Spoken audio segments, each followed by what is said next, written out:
Praise the Lord. இயேசு ஏன் சிலுவையில் முடிந்தது என்று சொல்லி ஆவியை ஒப்புக் கொடுத்தார் என்பதை பார்க்கலாம். யோவான் 19:30 இயேசு காடியை வாங்கின பின்பு முடிந்தது என்று சொல்லி தலையை சாய்த்து ஆவியை ஒப்புக் கொடுத்தாரு.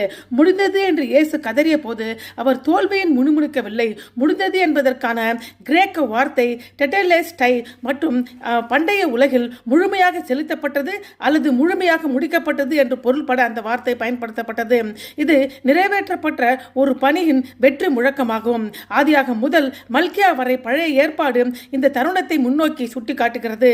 மக்களின் பாவங்களை ஒரே அடியாக சுமக்கும் ஒரு பரிபூர்ண பலியையும் அதாவது பலியின் திட்டம் முன்னறிவித்தது. நம்முடைய மீறுதலுக்காக துளைக்கப்படும் ஒரு துன்புறுத்தப்பட்ட ஊழியக்காரரை தீர்க்கதரிசிகள் முன்னறிவித்தார்கள். ஒவ்வொரு தீர்க்க தரிசனமும் ஒவ்வொரு பண்டிகையும் அந்த சிலுவை நிறைவேறியது. பல நூற்றாண்டுகளாக நடந்த இந்த கதை அதன் உச்சக்கட்டத்தை எட்டியது. ஆலயத்தின் திரைச்சீலை மேலிருந்து கீழாக இரண்டாக கிழிந்து தேவனை அடையும் வழி திறக்கப்பட்டதை சுட்டிக்காட்டியது.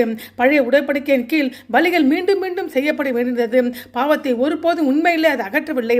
அது தற்காலிகமாக மட்டுமே முடியாது. ஆனால் இயேசு முடிந்தது என்று அறிவித்த போது அவர் பாவத்தின் கடன் முழுவதும் செலுத்தப்பட்டது அர்த்தப்படுத்தினார். மரணத்தின் வல்லமை உடைந்தது. தேவனுக்கும் மனிதனுக்கும் இடையிலான பிரிவு அகற்றப்பட்டது. ரட்சிப்பு என்பது தேவனை அடைய நாம் என்ன செய்கிறோம் என்பதை பற்றியது அல்ல. மாறாக தேவனை நம்மிடம் கொண்டு வர கிறிஸ்து என்ன செய்திருக்கிறார் என்பதை பற்றியது. யோவானின் பணி வழியை ஆயத்தப்படுத்துவதாகும். மக்களின் மனம் திரும்புவதை அழைப்பதும் இதோ உலகத்தின் பாவத்தை சுமந்து தீர்க்க தேவ ஆட்டுக்குட்டியின் அறிவிப்பதும் ஆகும்.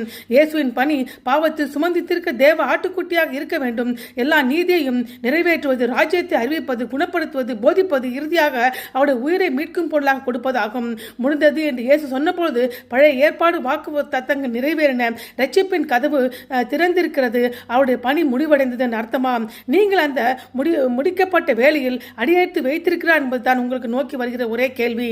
ஆமென்.